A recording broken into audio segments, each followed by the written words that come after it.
Nesta edição, o programa TV Direitos Humanos fala sobre o Movimento de Cultura Popular, o MCP. Um marco na história do Brasil, o MCP contribuiu para transformar a educação e a cultura popular nos anos 60, unindo arte, letramento e participação social. Para falar sobre essa iniciativa, eu, Juliano Domingues e o professor Manuel Moraes, recebemos nos estúdios da Universidade Católica de Pernambuco o professor e advogado Fernando Araújo. Começa agora o programa TV Direitos Humanos. O TVDH é uma iniciativa da Cátedra Unesco Unicap de Direitos Humanos Dom Helder Câmara, produzido por estudantes de jornalismo do projeto de extensão EduComDH, Educomunicação e Direitos Humanos na Mídia, numa parceria com a Cátedra Luiz Beltrão de Comunicação. Contamos também com uma rede de parceiros formada pelo Centro Dom Helder Câmara de Estudos e Ação Social, o Movimento dos Trabalhadores e Trabalhadoras Sem Terra, o MST, o Centro das Mulheres do Cabo e o Centro de Cultura Luiz Freire.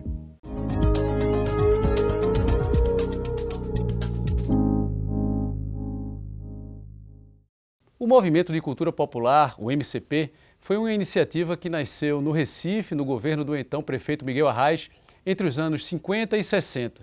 Com o objetivo de promover educação e cultura, o MCP desenvolveu escolas populares, programas de alfabetização de adultos e atividades artísticas que valorizavam a cultura local e buscavam emancipar as comunidades.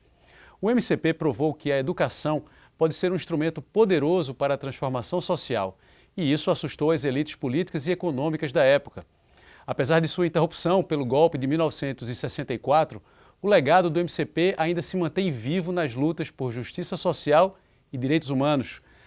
A gente agradece, né, professor Manuel, a presença do professor Fernando Araújo, mais uma vez aqui no nosso programa, né? Muito obrigado, professor, pela presença. Digo eu, honrado com o convite para a gente falar de um tema tão importante e que precisa ser reavivado na vida social brasileira. Pois bem, nessa abertura, né, professor Manuel, a gente fez, digamos assim, trouxemos algumas informações introdutórias assim, sobre o MCP, mas a primeira pergunta contextualiza para quem nos acompanha.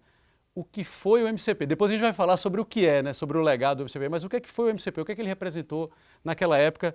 Como ele surgiu? O que foi o MCP? Muito bem. O MCP surgiu de uma iniciativa muito importante a partir do professor Germano Coelho, e a gente aí vai remontar ao jovem estudante de Direito que, tendo sido laureado na Faculdade de Direito do Recife, da UFPE, ganhou uma bolsa de doutorado e foi estudar na Sorbonne, na França. Lá ele manteve contato com o que havia na França, um movimento importante chamado Peuple et Culture, e tem uma subdivisão de Mouvement de Culture Populaire. Essa é a raiz do MCP. Então ele bebeu nessa fonte, a fonte é francesa, ele estudou e conviveu com as pessoas do movimento francês, e a gente pode dizer que ele importou muitas dessas ideias com as atualizações necessárias, adaptações ao ambiente do Brasil e particularmente de Pernambuco e do Recife, do que ele viu na França. Essa é não só a experiência dele foi importante, como a experiência também de outros que fizeram o movimento, como Paulo Freire, como a própria esposa de Germano Coelho, Norma Porto Carreiro Coelho, que foi aluna de Jean Piaget, também na Sorbonne, porque o acompanhou enquanto ele fazia o doutorado.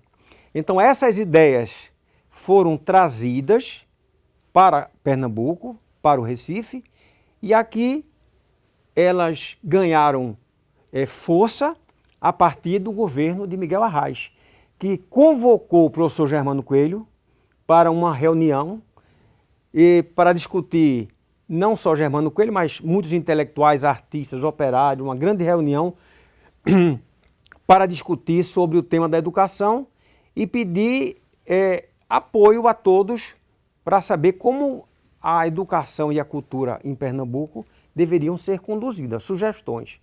E aí foi o nascedouro do movimento, que é aquelas ideias trazidas da França, aqui, com o apoio do prefeito Miguel Arraes, acabou se formalizando no movimento MCP. Professor Manuel Moraes, vou agora recorrer ao Manuel Moraes, historiador.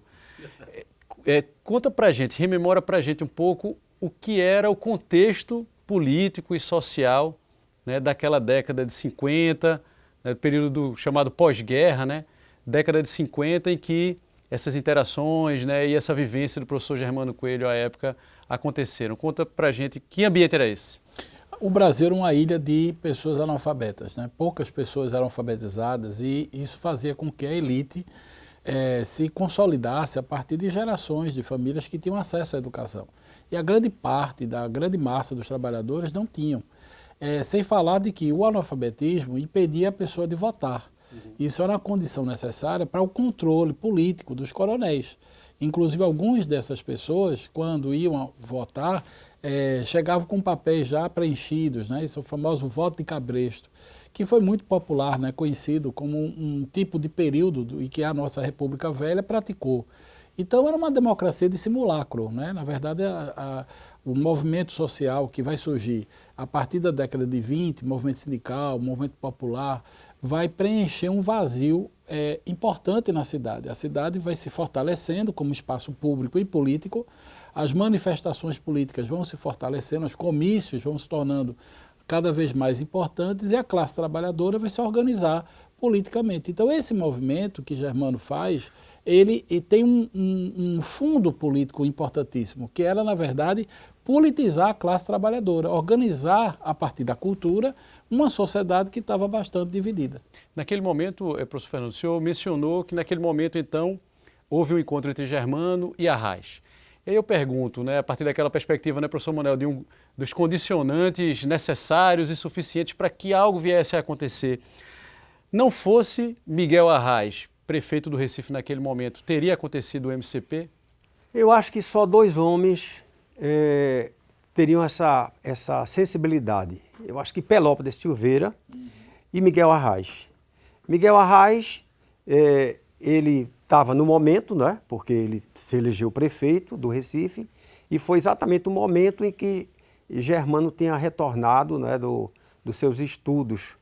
E aí ele nomeou Germano ao equivalente hoje a secretário de Educação do município, tinha outro nome. E interessante é que o MCP, ele surge como uma espécie de uma ONG, para apoiar, quer dizer, não era uma coisa estatal. O MCP era um movimento que era alátero, ele atuava dentro, mas ele foi criado como uma sociedade civil com fins culturais e educacionais. Houve um projeto de educação e um projeto do MCP. O prefeito da cidade, Miguel Arraes, aprovou esse projeto.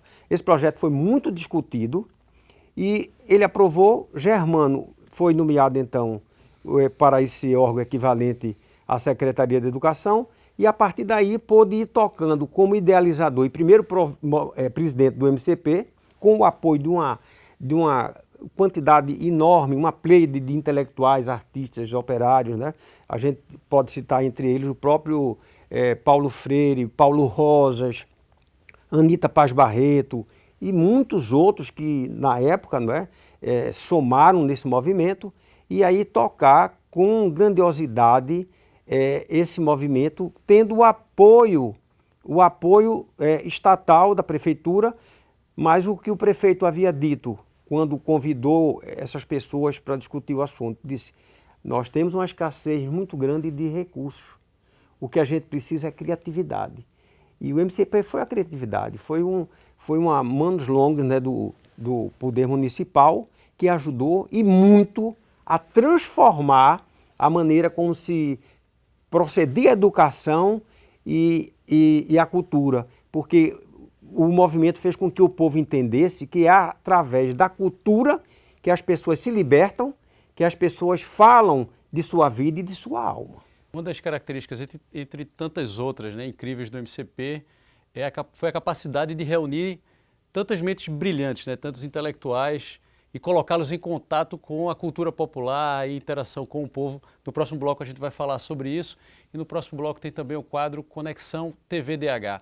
A repórter Camila Deschamps conversou com Moacir dos Anjos, coordenador-geral do Museu do Homem do Nordeste e pesquisador da Fundação Joaquim Nabuco. Moacir dos Anjos falou sobre a influência do legado do MCP na cultura e na educação dos dias de hoje.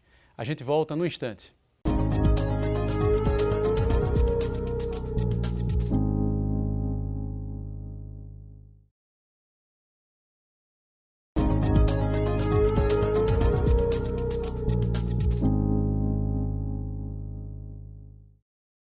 Estamos de volta com o segundo bloco do TV Direitos Humanos, que nesta edição fala sobre o Movimento de Cultura Popular, o MCP. Agora a gente acompanha o quadro Conexão TVDH. A repórter Camila Deschamps entrevistou o pesquisador da Fundação Joaquim Nabuco, a Fundage, Moacir dos Anjos. Eles conversaram sobre os desdobramentos culturais e educacionais do MCP.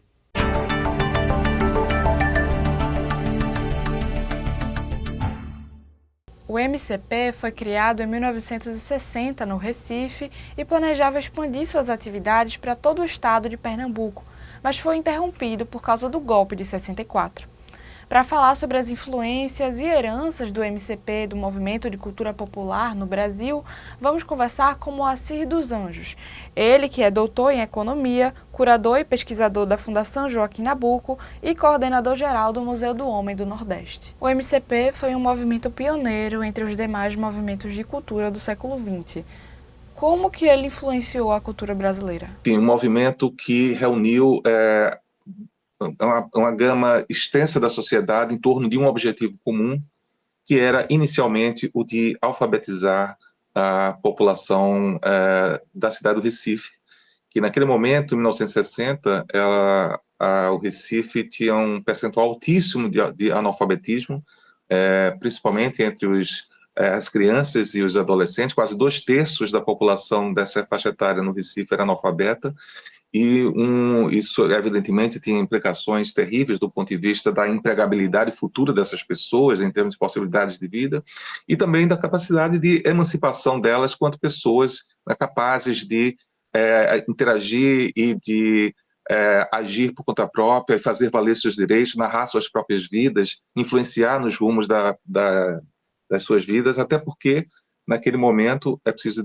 lembrar que só quem votava era quem era alfabetizado. O analfabeto não tinha direito a voto. E, portanto, alfabetizar era também dar às pessoas a possibilidade delas elegerem seus representantes no parlamento, no executivo, etc.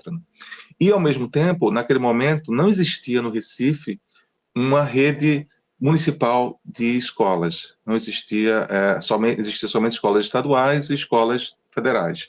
Então, a partir de um chamado, a partir de um desejo do novo prefeito eleito, Miguel Arraes, eleito no final de 1959, né, que tinha colocado pela primeira vez na história do Recife essa questão da alfabetização na pauta política, na sua plataforma política, né, a partir desses chamados, como a prefeitura não tinha recursos próprios para dar conta da magnitude do problema que estava ali posto, né, foi feito um chamado à sociedade civil, e esse agrupamento de profissionais vindo de vários lugares, de várias direções, inclusive de posições políticas diferentes, né? Tinha muita gente ligada ao Partido Comunista, tinha muita gente ligada à Igreja Católica, tinha muita gente, enfim, de outras orientações políticas, mas majoritariamente de esquerda, né, se uniram e criaram esse movimento de cultura popular para, junto com a prefeitura, né, enfrentar esse grande problema. Essa foi uma grande novidade, talvez uma grande novidade, de tratar a educação como um problema de todos. A educação não é um problema apenas dos educadores, né, daqueles ligados, mas é um problema de todos, que é um problema que impacta na sociedade como um todo, né. E a segunda, talvez, grande novidade do MCP, que a gente pode falar um pouco mais, é entender a educação não somente como algo que emancipa, como embutido na educação está um processo emancipatório das pessoas, mas entender a educação também como algo transversal, transdisciplinar, algo que abarca uma série grande de atividades, uma série grande de ações que não fica restrita unicamente ao fato de dar as ferramentas necessárias para as pessoas lerem e escreverem. A educação vai muito mais além disso. Abarca arte, abarca saúde, abarca, enfim, uma série de outras atividades socializantes, atividades, em vários sentidos, emancipadoras também. Então, talvez essa seja a grande novidade desse movimento ali no começo dos anos 60 e a originalidade desse movimento ali naquele momento. Que heranças o MCP deixou para o Recife do século XXI e para as novas gerações como um todo? E se a gente pensa que naquele momento a Prefeitura do Recife, junto com o MCP, organizaram, a partir de 1960, festas de Natal, festas de Carnaval, festas de São João, bancadas pela Prefeitura, E quando hoje a gente pensa, né, no Recife, o ciclo do Carnaval, o ciclo do São João, o ciclo do Natal, bancados fortemente pela Prefeitura e pelo Governo do Estado, isso é um fruto, isso é uma herança do MCP também. Até então, não existiam essas festas populares. Claro que existiam festas de São João, festas mais espontâneas, nos bairros, mas como uma festa bancada pelo setor público, valorizando aquelas tradições, né? Como eu disse, dando os meios para que houvesse uma sensação de pertencimento daquelas pessoas àqueles ciclos, né, festivos, né? Isso é uma herança do MCP, né? É a primeira vez que existe a primeira festa de São João do Recife, bancada pela Prefeitura e pelo MCP. Né? Então, acho que essa é outra herança, né? O primeiro festival de teatro do Recife, o primeiro festival de cinema do Recife foram também organizados pelo MCP. Né? Claro que como há essa descontinuidade promovida pelo golpe civil-militar, pela ditadura militar, né? Parece que tudo começou depois, mas o primeiro festival da cidade do Recife de teatro e de cinema foram promovidos pelo MCP. E, claro, uma herança de uma educação transversal, uma educação emancipadora. A gente nunca pode esquecer que Paulo Freire começou a desenvolver seu método de educação para adultos no seio do MCP, né? E depois foi para a Universidade do Recife, à época, a atual Universidade Federal de Pernambuco, né? E junto com o setor de extensão cultural da universidade, amplificou seu método, mas as origens estão lá no Centro Cultural Dona Olegarinha, que era ali no Poço da Panela, que era parte do movimento Cultura Popular. Então, essa herança de uma educação transversal, emancipadora, que prepara as pessoas não para apenas ler alguma coisa como uma coisa instrumental, mas prepara as pessoas para se emanciparem na vida, para narrarem suas próprias vidas. Eu acho que esse é um legado fundamental, além de, como eu disse, né, afirmar que a educação não é uma responsabilidade apenas dos gestores, apenas dos educadores, mas é uma responsabilidade da sociedade como um todo. Daí essa ideia de pensar o MCP como um grande mutirão, onde várias pessoas se organizam, se aproximam para produzir algo que é um bem comum. Então, voltando aqui para a nossa conversa, vamos, né, tentar desdobrar essa ideia do legado, né, das consequências, da herança, digamos assim. Né, quando a gente pensa em MCP, a gente pode até achar que isso ficou no passado, que é um dado histórico, mas o quanto a gente percebe, não somente a pauta, né, do analfabetismo ainda muito presente, né, no país, a necessidade de combater o analfabetismo, mas também a ideia da educação como política pública aliada à cultura, né, como política pública de cultura e educação. Essa pauta ainda está na mesa, professor Fernando? Sim, essa pauta não deixou e nunca vai deixar de estar na mesa, né? Essa pauta é muito importante, porque tem que ser a pauta transformadora. O MCP, ele tentou exatamente levar isso dentro de um sentido expansionista, né? O MCP não foi um movimento só para educar adultos analfabetos, não, ele educava criança, tanto que teve as escolas, várias escolas, também teve educação para adulto e teve uma expansão. Por exemplo, Paulo Freire expandiu daqui em Angicos, né? E fez o seu experimento lá, começou ali com a educação do oprimido, né? E foi expandindo para São Paulo, para outros lugares do Brasil, né, outros estados, mas a ideia que marcava exatamente o MCP era a educação dentro de uma perspectiva libertadora e a cultura como uma necessidade humana, não a cultura da dominação, mas a cultura da liberdade, que expressa a liberdade. Esse era o mote principal do movimento.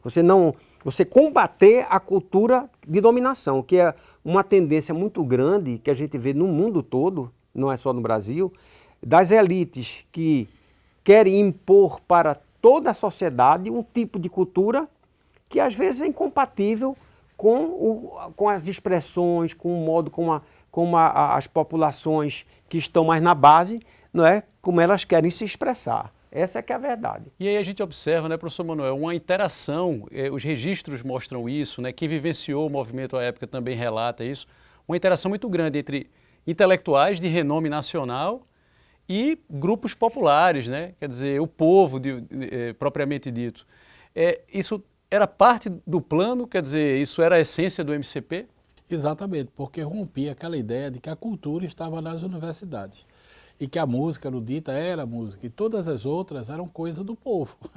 E é por isso que o MCP é brilhante, porque ele cria a ideia de cultura popular, de música popular, de que essa cultura popular ela é tão nossa quanto a erudita. Não existe cultura, é cultura humana.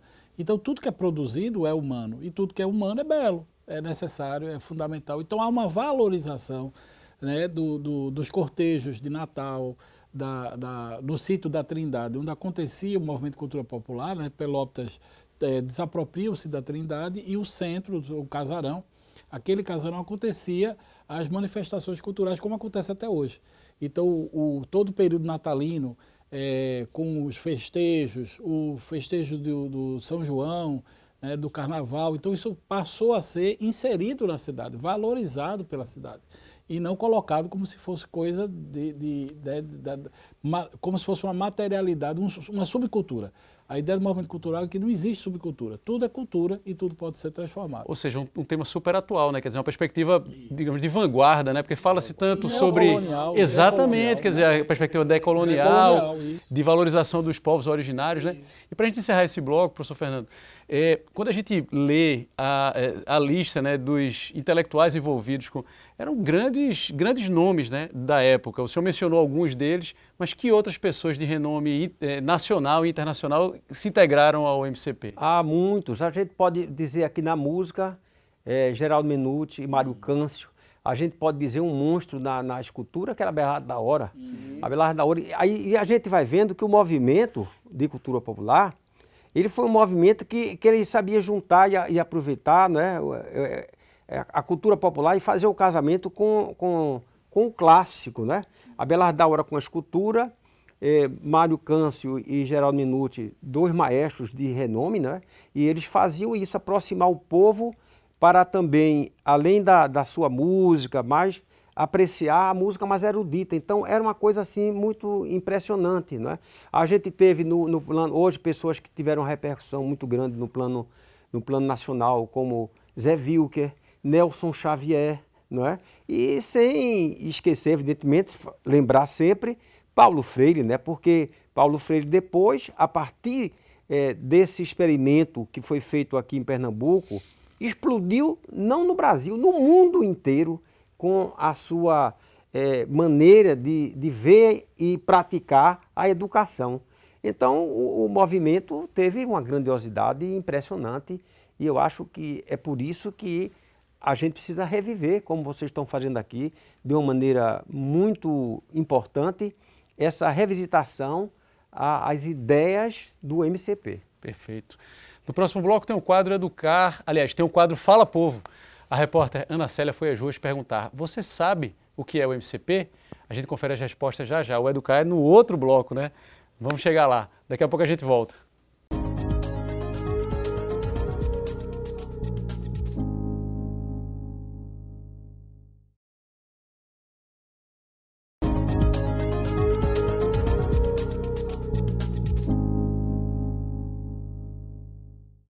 Estamos de volta com o terceiro bloco do TV Direitos Humanos, que nesta edição traz para a pauta o Movimento de Cultura Popular, o MCP. Agora vamos ouvir o que dizem as ruas. É hora do quadro Fala Povo, com Ana Célia.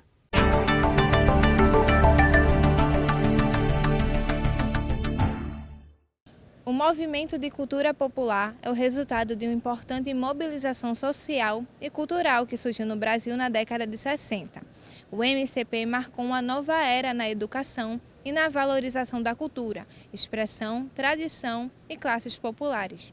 Foi através de diversos projetos que o movimento foi uma forma de resistência e de afirmação à identidade do povo, e trazendo visibilidade às culturas e para as comunidades, muitas vezes marginalizadas pela sociedade. Também teve um importante papel político e de conscientização social no período do regime militar, utilizando a cultura como uma ferramenta de transformação.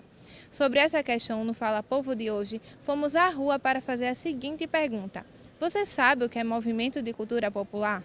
Eu entendo que é um movimento voltado e devoltado à cultura de um povo, à expressão cultural maior de um povo, ou seja, traçado diretamente a esta cultura específica de cada região. Acredito que seja todos os movimentos ligados à cultura do povo, né, de uma maneira geral. Aqui a gente tem exemplos do Carnaval, do São João, né, movimentos como, por exemplo, o Caboclinho, né, que acontece no Carnaval, o Bacamarte, que acontece também ali no São João. Acredito que são movimentos que a gente tem enraizados, que vêm lá desde a Constituição do nosso país, né, de uma maneira geral.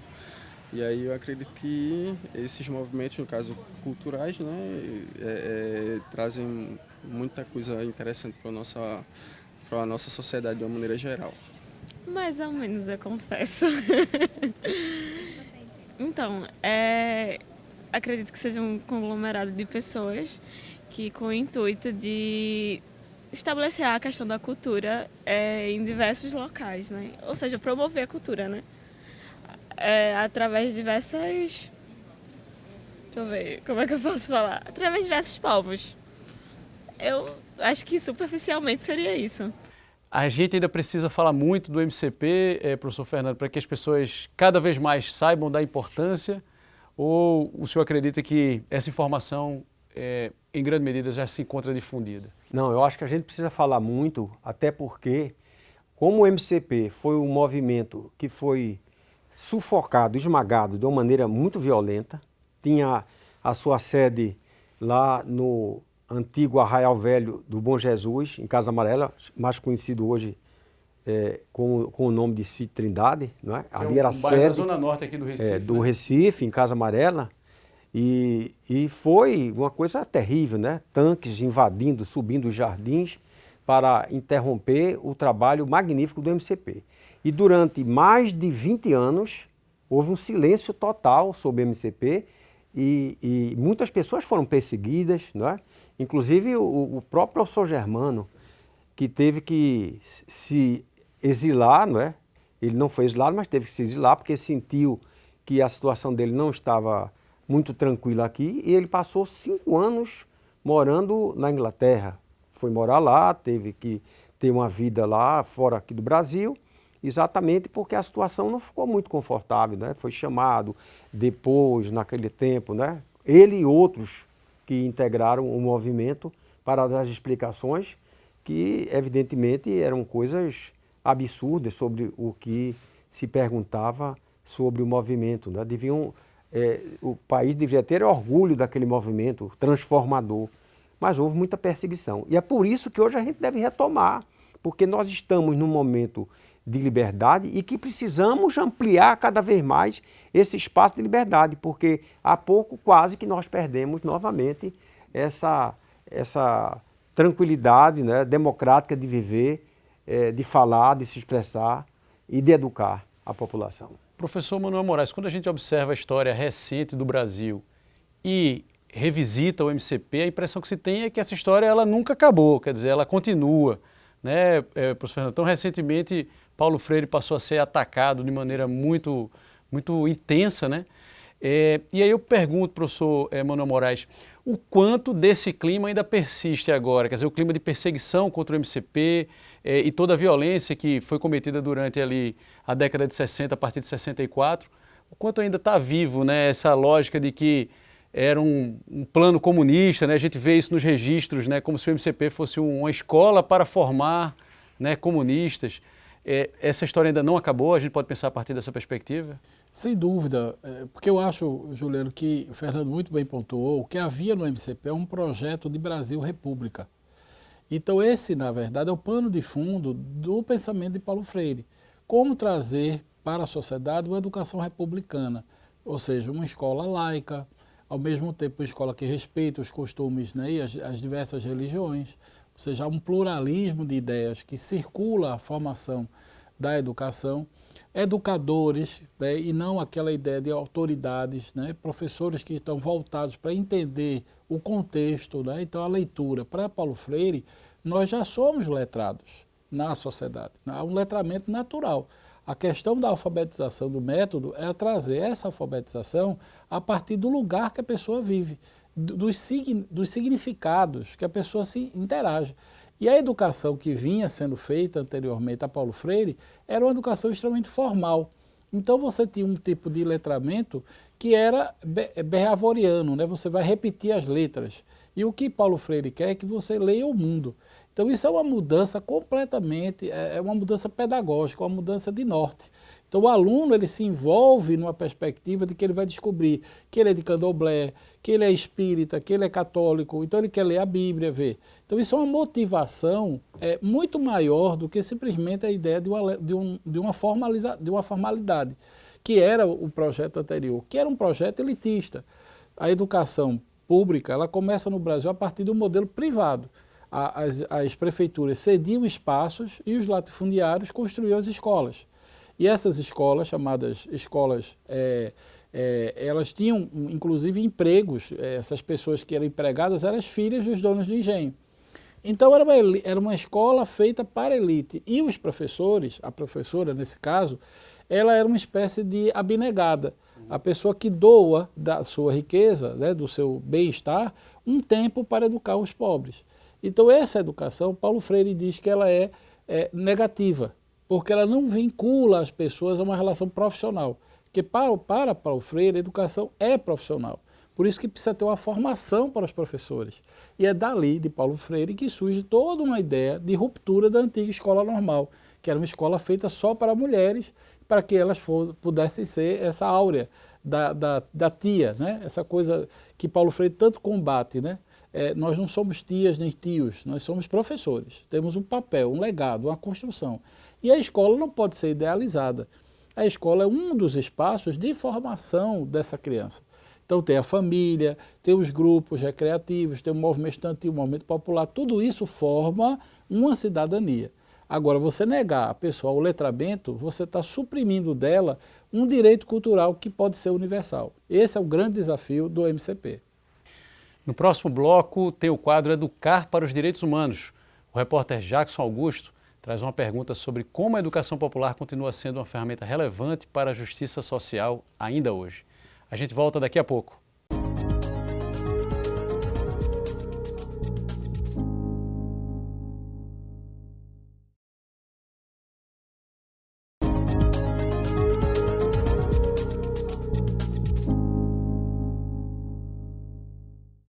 Estamos de volta com o quarto bloco do TV Direitos Humanos, que nesta edição tem como tema o Movimento de Cultura Popular, o MCP.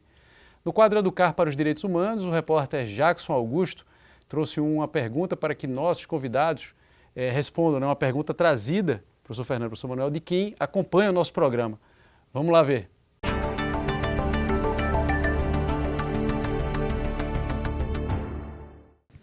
Em 1959, surgia o Movimento de Cultura Popular na cidade do Recife. O MCP tinha projetos marcantes na área de educação e cultura nos subúrbios e periferias da cidade.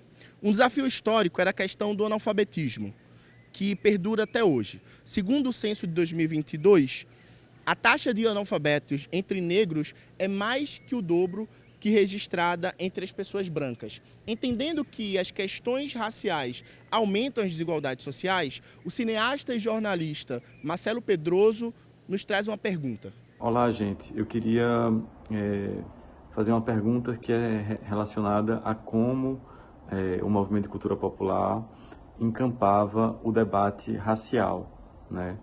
Porque quando o MCP ele coloca a erradicação do analfabetismo como pauta prioritária, a gente sabe que isso está diretamente relacionado ao fato de que grande parte da população então analfabeta no Brasil era a população negra, né?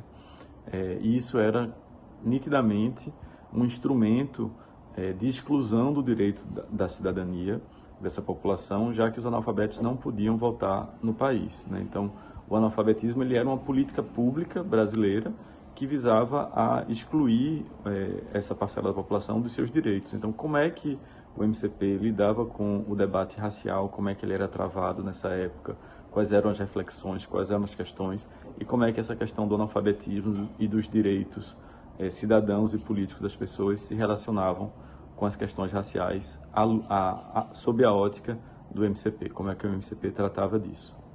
A gente agradece ao cineasta Marcelo Pedroso pela pergunta e já passa a bola aqui para os nossos convidados. Primeiro, o professor Fernando Araújo, depois o professor Manuel Moraes.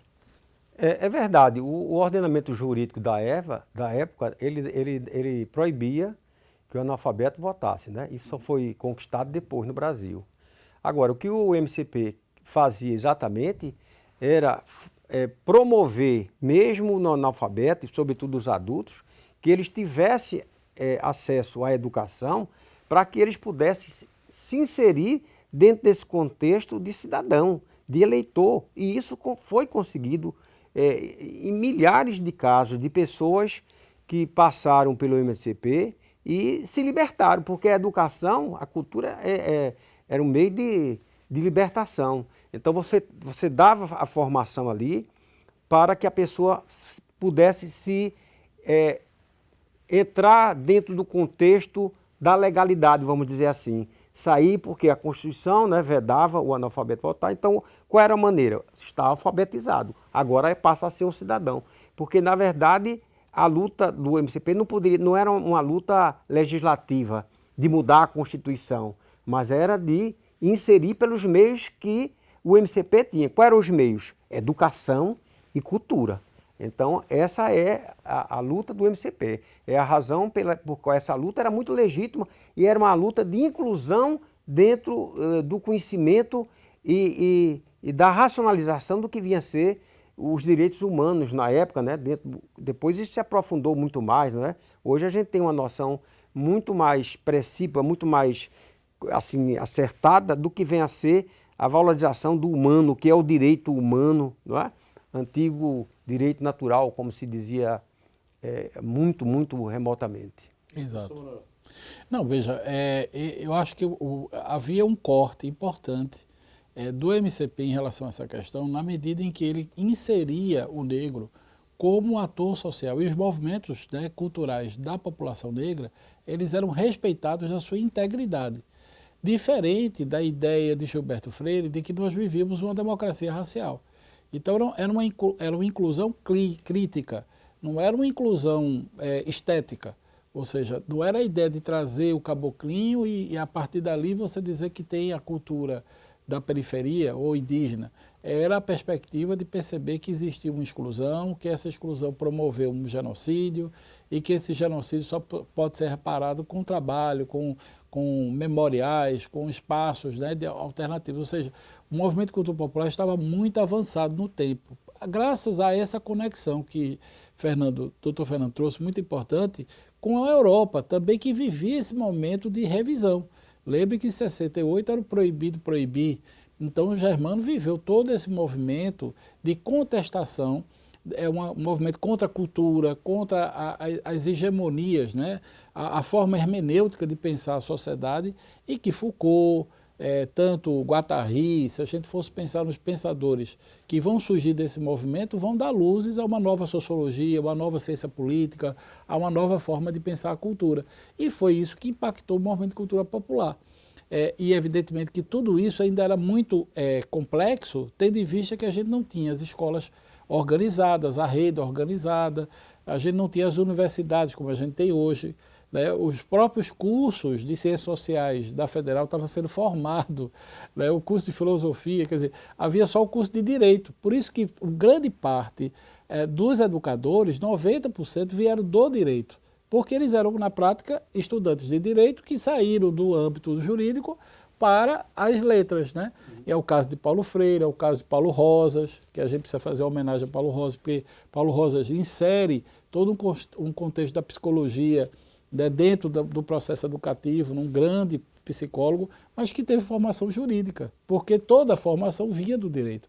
Então eles estão tentando quebrar isso, eles estão tentando criar uma educação popular que seja democrática e inclusiva. E por isso, dessa perspectiva de letramento racial. Agora, na história do MCP e sobretudo da expansão e de uma maior capilaridade, e quando ele deixa de ser algo, digamos, do Recife, de Pernambuco, e passa a ser algo do Brasil, a gente observa também um papel relevante desempenhado pela UNE, né? A União Nacional dos Estudantes, e a ideia do CPC da UNE. Conta pra gente, professor Fernando, o papel da UNE nesse processo. Eu acho que a UNE assimilou bem, né, compreendeu bem o que o MCP se propunha a fazer e buscou e conseguiu trazer para dentro do seu movimento, muitas das ideias, não todas as ideias, ele não se propôs a se transformar num outro MCP, mas ele pegou o que era possível se colocar dentro ali da UNE, né, do movimento estudantil, e tentar divulgar aquelas ideias que foram bebidas, trazidas de lá do MCP. E eu acho que isso foi feito com muito sucesso na época em que estava nascendo, né, o movimento estudantil mais forte no Brasil. Professor Manuel, o senhor que viveu também o movimento estudantil, de que maneira avalia o papel da UNE nesse contexto? A UNE foi uma força incrível na juventude, porque ela se torna uma instituição em um momento da vida, né, da sociedade, que são os jovens universitários, que podem contestar, que estão acessando literatura, que estão lendo. Era também uma geração que lia muito, né? A gente hoje padece de uma juventude que tem, por conta das redes sociais, lido menos.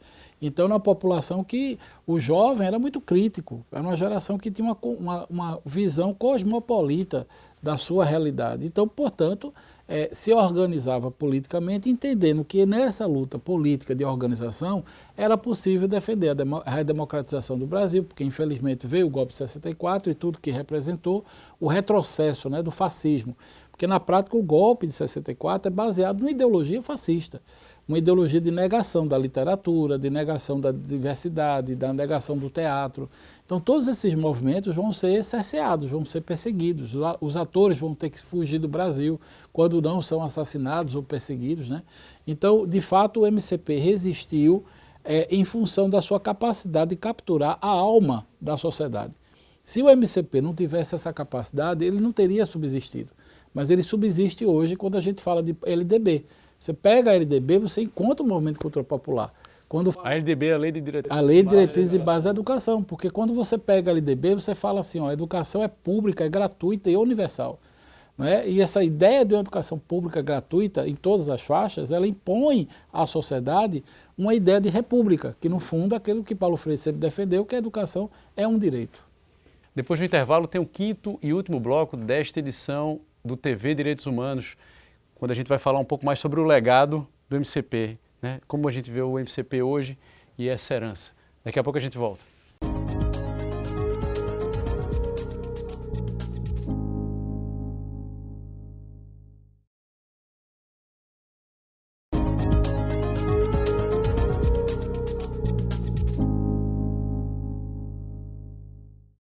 Chegamos ao quinto e último bloco do programa TV Direitos Humanos, que nesta edição fala sobre o Movimento de Cultura Popular, o MCP. E aí, eu vou fazer duas perguntas para a gente encerrar essa edição do programa. A primeira tem uma resposta um tanto óbvia, vocês já falaram ao longo de todo o programa, mas não custa a gente retomar, que é: por que o MCP assustava e continua a assustar as elites deste país? E a segunda pergunta é: o legado do MCP. O professor Manuel já adiantou que ele está na LDB e também está em outras, né, instituições, né, em outros institutos, sobretudo da educação e da cultura, mas seriam essas duas perguntas, que é: por que assusta tanto, assustou e continua a assustar determinada parcela da população, e como se manifesta hoje? Onde está o MCP hoje? Professor Manuel, depois o professor Fernando. Eu acho que assusta tudo, que faz com que as pessoas tenham autonomia. Se você tem uma sociedade de matriz escravocrata, não é, que precisa da contenção do outro, que depende da submissão da mulher, que escraviza as pessoas, que maltrata as crianças, né, que nega a criança. Olha aí um legado, o Estatuto da Criança e Adolescente. Porque quando a gente pega a essência do Estatuto da Criança e Adolescente, todo o movimento que surgiu depois para fortalecer esses direitos é a ideia de que a criança é sujeito de direito. Isso está dentro, digamos, não de forma explícita, mas implícita do MCP. Porque quando você reconhece em um parque, você traz as pessoas a viverem nas praças, existe a ideia de bem viver. E essa ideia de bem viver é considerando esse lugar, né, da polis, que é a cidade, né? Então, políticos somos todos nós.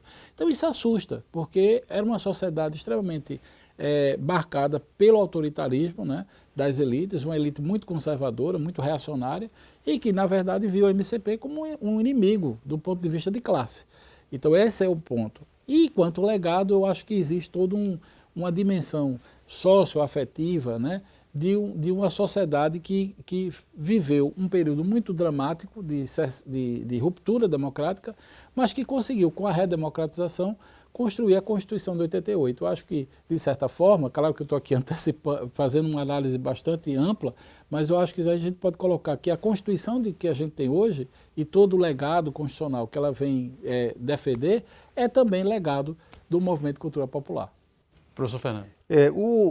Nós, lendo a história do Brasil, a gente vai ver que a praxe no Brasil era só a elite ter acesso à educação de qualidade. Os filhos das famílias abastadas aqui iam para a Europa, estudavam medicina, estudavam direito em Coimbra, não é? E estudavam biologia em Montpellier, na França. A gente tem essa realidade. As camadas baixas da população não tinham acesso à educação. A educação no Brasil, ela se dava muitas vezes por iniciativa de ordens religiosas. Não é? Que tinha ali, fazia isso como se fosse uma missão, mas não era uma coisa que fosse institucional do Estado. É uma coisa tão curiosa que a gente teve no Brasil instituição de curso superior antes do ensino fundamental, obrigatório e público. Por que essa contradição? Porque o que se queria, estava no plano, isso é um assunto que poderíamos discutir em outra ocasião, o plano era fomentar as elites dirigentes do país nos moldes do que o poder da época pensava. Vamos formar os nossos jovens das famílias, até no exterior eles voltavam e eram líderes, continuavam. E isso só foi mudando, sobretudo, depois de movimentos como o MCP, porque você pega na Constituição, hoje você tem lá, isso é um legado do MCP, educação, é direito de todos, o dever do Estado e da família. Isso é um legado do MCP. Isso foi trazido, educação para todos, educação integral, não é? Como foi da filosofia do MCP, o seu legado, educação como música, como arte, educação no teatro, educação por todas essas vias. Então aí nós temos esse legado do MCP, não é? Eu já respondendo as duas coisas. São as ideias que elas não se apagaram, elas estão apenas ainda um pouco adormecidas, precisam explodir mais. E o legado é o que a gente encontra, inclusive, em textos, como o professor Manuel falou, dentro da própria Constituição, não é? Isso é um legado do MCP. Educação é direito de todos e dever do Estado e da família. E para reforçar a necessidade, né, de estarmos sempre rememorando o MCP, o senhor trouxe esse livro aqui, né? Vamos aproveitar esse finalzinho. Esse livro, com sua licença, professor Manuel, eu gostaria de fazer um apelo às autoridades para que pudessem reeditar esse livro, porque esse livro é uma preciosidade. Ele foi escrito pelo primeiro presidente e o idealizador do MCP, que foi o professor Germano Coelho. Aqui dentro desse livro tem a história muito importante de todas as figuras importantes que viveram dentro do MCP, como Paulo Freire, Anita Paz Barreto, Norma Coelho, não é? Abelardo da Hora e tantas outras figuras que estão aqui, que a juventude precisa conhecer a doutrina do que foi o MCP, a história está toda condensada aqui nesse livro. Por isso que eu faço esse apelo, para que esse livro seja reeditado. Ele foi editado pela CEP, mas já há muito tempo atrás, há quase 15 anos atrás. E, portanto, seria muito oportuno que esse livro fosse reeditado pela Companhia Editora de Pernambuco, que foi quem editou pela primeira vez. Infelizmente, nosso tempo terminou, né, professor Manuel? A gente agradece, professor Fernando, mais uma vez, a sua participação aqui novamente, né? Professor Fernando, que sempre colabora aqui com o TV Direitos Humanos. É um prazer enorme e atenderei tantos convites que forem formulados. É uma alegria, uma honra muito grande estar aqui ao lado de todos e com a audiência magnífica do programa. E que esse programa, especialmente, seja bastante ouvido, tenha bastante audiência, para que a gente possa atingir um público ainda maior no Brasil. Isso mesmo. Perfeito. Assim a gente espera, né, professor Manuel? Muito obrigado. Vamos trabalhar para isso.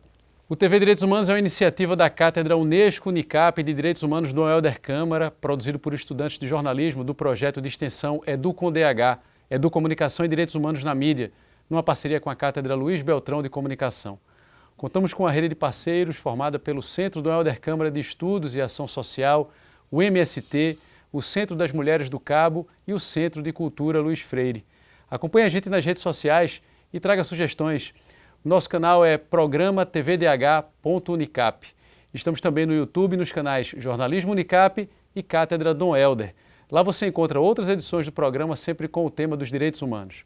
Agradecemos pela companhia e até a próxima.